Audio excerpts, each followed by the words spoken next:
All right, welcome back. So if you can't tell, it's AAPI month, and we have a very special guest in studio to help me celebrate that. So we're actually very lucky here at our station to have multiple representatives of the culture in our station, right? Yes. So Marissa, what is your heritage? Oh, wow.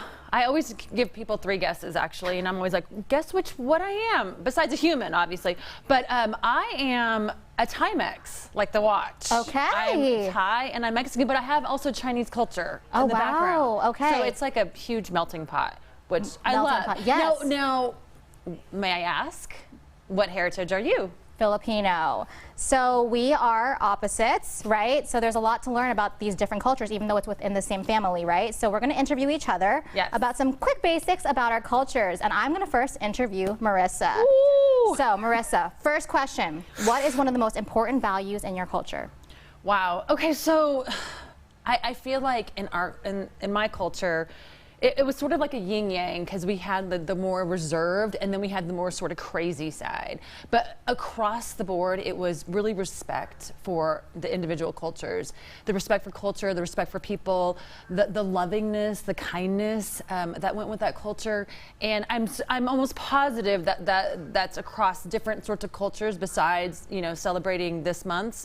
But I would say respect and kindness is like the most that I'm like proud of. I would say that's very similar to mine. It's very interesting. Well, I'll find out sooner than later. Yes, you will. Now, very important, your favorite food. Oh, that is very hard, very hard. So I love Thai food, and I like it really spicy, but I also like it lemony. Okay. So there's a soup. It's like a coconut-based soup.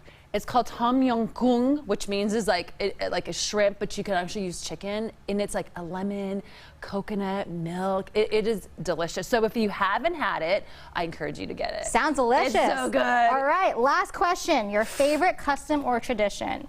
Oh my goodness. So in the Thai culture, they have these traditional dances that they do with headpieces, and you know, the Thai culture has a monarch, and so they celebrate the monarch with these sort of dances, and it's very intricate. And if you haven't seen it, I do encourage you to go online and look to see what sort of culture that looks like, and the dancing and the way they move. It is absolutely beautiful. It sounds beautiful. I wish I learned it, but I never learned it. Well, maybe we can learn it together. But you learn a new thing every day, and I feel like I just learned a whole lot more about Marissa, and we'll learn about the Filipino culture next.